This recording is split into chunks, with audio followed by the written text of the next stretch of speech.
Enggak, Pak. Assalamualaikum warahmatullahi wabarakatuh. Assalamualaikum warahmatullahi wabarakatuh. Alhamdulillah. Saya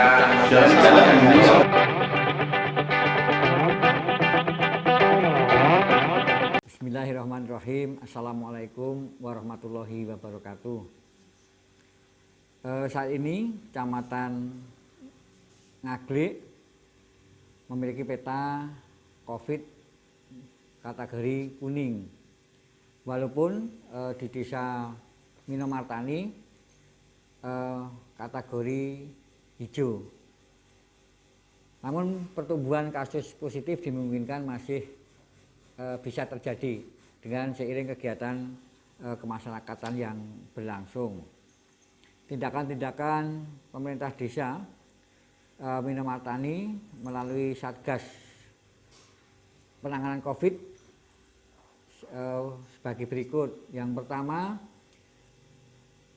kita melaksanakan koordinasi dengan petugas dan pejabat di wilayah RT, RW, Pak Dukuh, tokoh masyarakat, tokoh agama, Babinsa dan Babin Kamtibmas untuk tetap mensosialisasikan kegiatan-kegiatan normal baru ini dengan tetap mengindahkan protokol kesehatan. Yang kedua, kita melaksanakan kegiatan-kegiatan sosial berupa penyemprotan desinfektan rutin pada fasilitas-fasilitas umum dan rumah-rumah terdampak. Yang ketiga, kita membagikan masker bagi warga di Desa Minomartani. Yang keempat, kita melaksanakan penyaluran bantuan langsung tunai baik dari dana desa yang bersumber dari pemerintah daerah maupun dari kementerian atau pemerintah pusat. Lalu yang kelima, kita laksanakan bantuan sembako dari dana desa untuk warga terdampak. Demikian, terima kasih.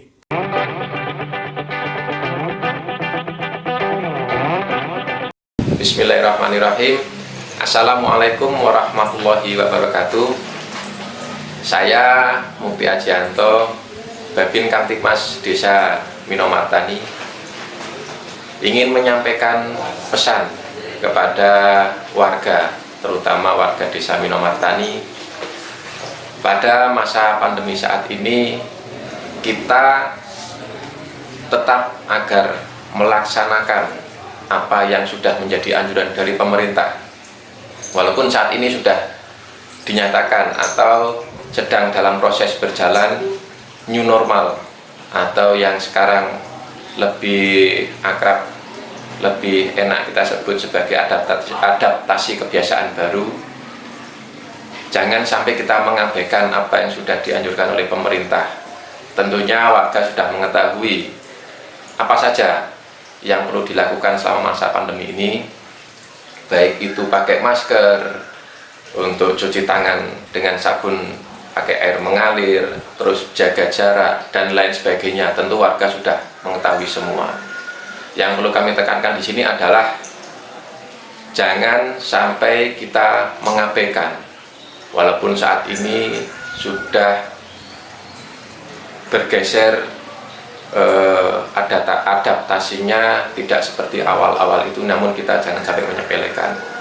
Yang selanjutnya, bahwa kegiatan ekonomi sekarang sudah bisa dilaksanakan, yang tentunya juga tetap mengacu pada protokol kesehatan, agar ketika kita melaksanakan kegiatan di luar, kita terutama pakai masker, jangan lupa itu. Terus untuk kegiatan hajatan masyarakat itu bisa diselenggarakan, namun tetap mengacu pada protokol kesehatan. Tentunya kita tidak ingin kita itu membawa sakit, kemudian itu mengenai keluarga kita, mengenai orang-orang di sekitar kita. jaga kesehatan, laksanakan protokol kesehatan, jangan lupa untuk selalu hidup sehat. Demikian yang bisa kami sampaikan. Assalamualaikum warahmatullahi wabarakatuh.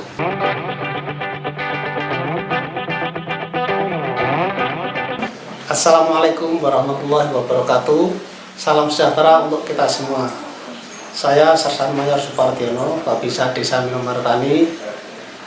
Mari sama-sama kita mengucapkan syukur alhamdulillahirrahmanirrahim, yang mana di hari ini kita sama-sama mendapatkan kesehatan, bisa merayakan hari ulang tahun kemerdekaan Republik Indonesia ke-75.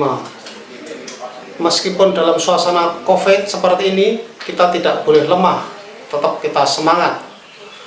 Saya sendiri melaksanakan dalam pelaksanaan perayaan hari ulang tahun kemerdekaan ini, masyarakat Minomartani tetap semangat di malam harinya pada melaksanakan doa bersama untuk mengirim para arwah pahlawan kemerdekaan kita. Pagi harinya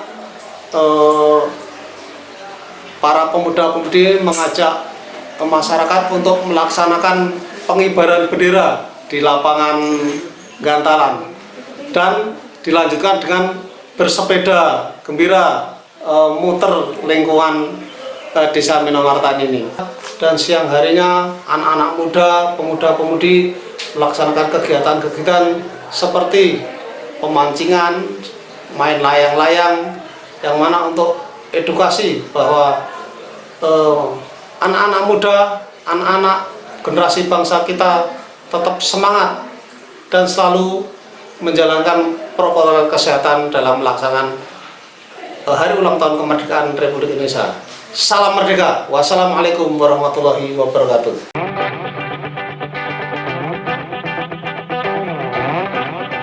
Assalamualaikum warahmatullahi wabarakatuh.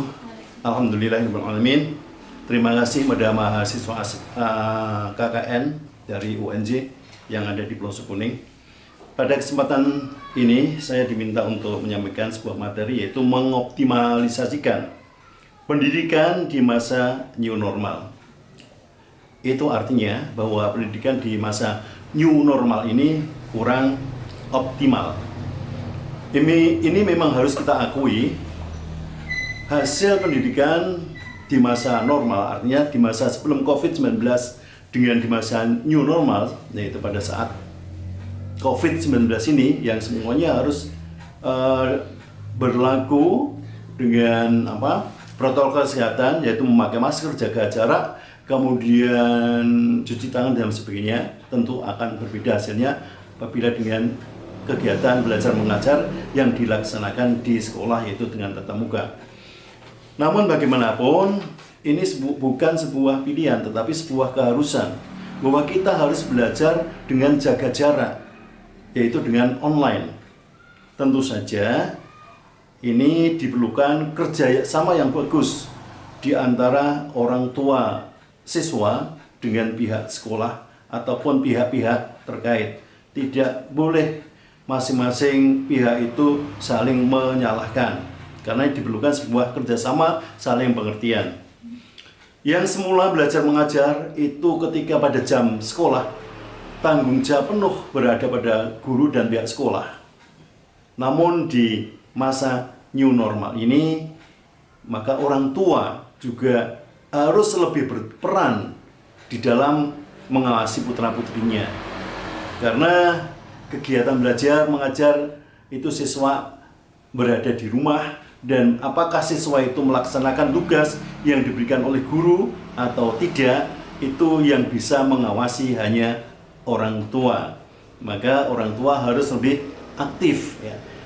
Kendala orang tua kadang-kadang mereka tidak punya waktu, ya, terlalu sibuk dengan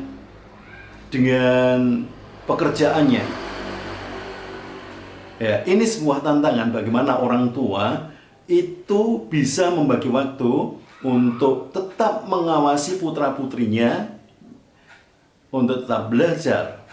Di samping orang tua juga bisa melaksanakan tanggung jawab untuk bekerja itu. Kemudian eh, masalah ini juga berkaitan dengan kendala-kendala bahwa siswa kadang-kadang tidak punya HP. Kemudian juga kalaupun punya HP, kuotanya habis. Ya, ini tentunya permasalahan-permasalahan yang harus bisa diatasi oleh berbagai pihak, misalnya pihak sekolah. Bagaimana untuk bisa mengantisipasi para siswa yang tidak punya kuota dan tidak punya HP tersebut. Mungkin bisa dilaksanakan dengan secara berkala ya. Katakan saja misalnya seminggu sekali atau setengah bulan sekali untuk datang pada siswa.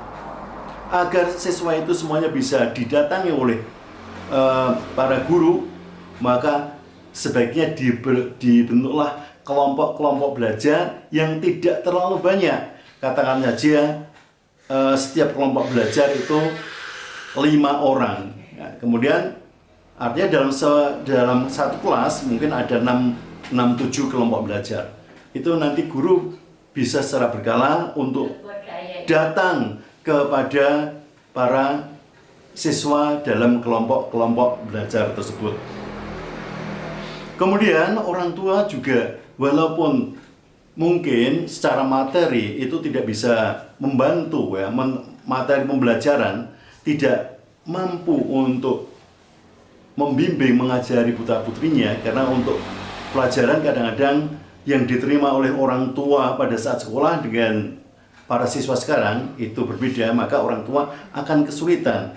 Namun orang tua tetap diperlukan ya, minimal untuk memotivasi kegiatan putra-putrinya ataupun untuk mengawasi kegiatan putra-putrinya. Berikutnya, peran masyarakat itu juga diperlukan. Misalnya masyarakat di lingkungan RT, kemudian di lingkungan RW, maka juga diperlukan untuk membantu kegiatan, membantu agar berjalannya proses belajar mengajar secara online ini dengan baik. Misalnya apa? Kita mengulang lagi atau mengaktualisasikan lagi kegiatan jam belajar masyarakat. Kalau misalnya di Pelosok Kuning, ya, misalnya habis maghrib sampai isya itu khusus untuk jam belajar mengaji. Tapi mulai habis isya ataupun jam 8 sampai jam 9 itu ya harus apa kegiatan belajar untuk misalnya apa kegiatan belajar untuk menyelesaikan tugas-tugas di sekolah. Kemudian juga untuk kegiatan RT RW bisa menyediakan misalnya wifi yang bisa diperlukan pada jam-jam tertentu ya. Jadi misalnya ada menyediakan misalnya dicarikan untuk wifi itu misalnya dicarikan dari donasi para dermawan ataupun misalnya dari kegiatan ronda itu bisa diambilkan untuk untuk menyediakan wifi terhadap anak-anak. Tetapi tetap harus dipantau. Anak-anak harus menggunakan kuota ataupun wifi itu memang betul-betul untuk belajar, tidak boleh untuk kegiatan-kegiatan yang lain. Saya rasa itu saja untuk materi yang saya sampaikan. Sedikit banyak mudah-mudahan ada manfaatnya. Sekian, terima kasih. Assalamualaikum warahmatullahi wabarakatuh.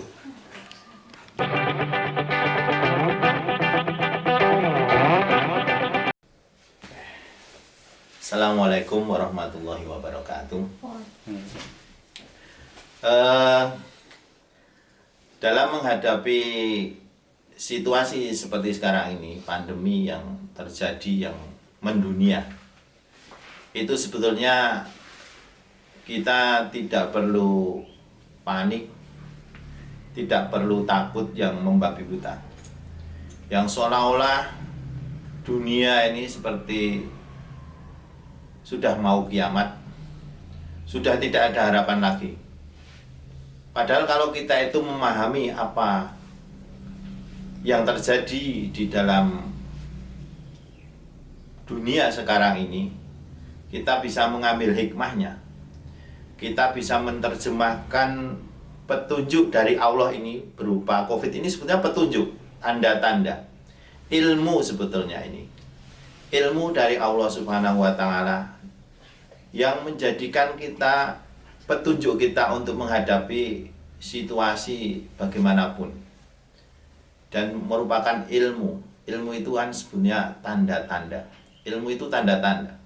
Orang yang berilmu itu orang yang tahu tanda-tanda.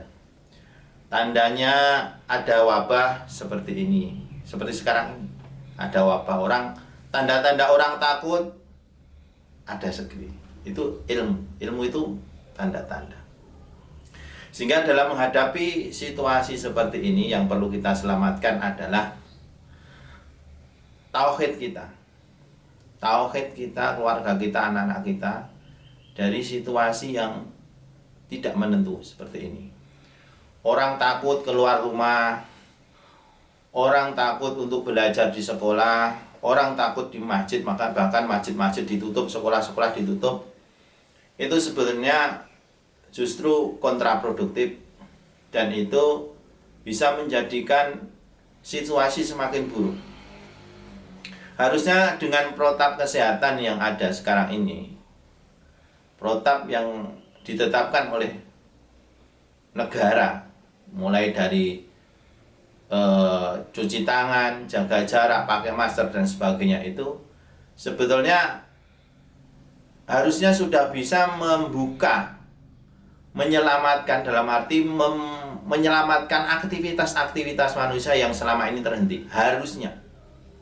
Tapi kalau saya protap itu sebetulnya masih ditambah satu lagi, yaitu dengan berdoa. Sehingga apa? Tauhid kita ada, bahwa kita akan punya keyakinan bahwa semua yang terjadi di dunia ini adalah hanya izin dari Allah Subhanahu wa Ta'ala. Jadi kita sebenarnya tidak perlu takut. Justru dengan protap yang ditetapkan oleh pemerintah itu, sekolah-sekolah harusnya dibuka, tempat ibadah dibuka. Itu sehingga apa? Kita akan tumbuh, move on kreatif kalau orang menyatakan itu. Jadi dengan tumbuh kreativitas dengan situasi seperti ini, jangan ditakut-takuti dengan informasi-informasi hasil tracing yang menyatakan berapa jumlah yang positif, berapa yang negatif. Itu sudah tidak produktif lagi. Itu hanya akan menimbulkan ketakutan di dalam masyarakat. Sehingga solusi yang paling tepat sekarang adalah kita selamatkan tauhid anak-anak kita.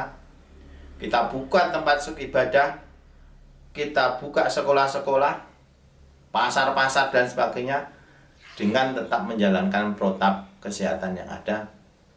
Dan jangan sampai situasi seperti ini dimanfaatkan oleh orang-orang yang tidak bertanggung jawab dengan memberikan informasi-informasi yang berlebihan adanya COVID-19 ini. Sebetulnya tidak perlu kita itu takut.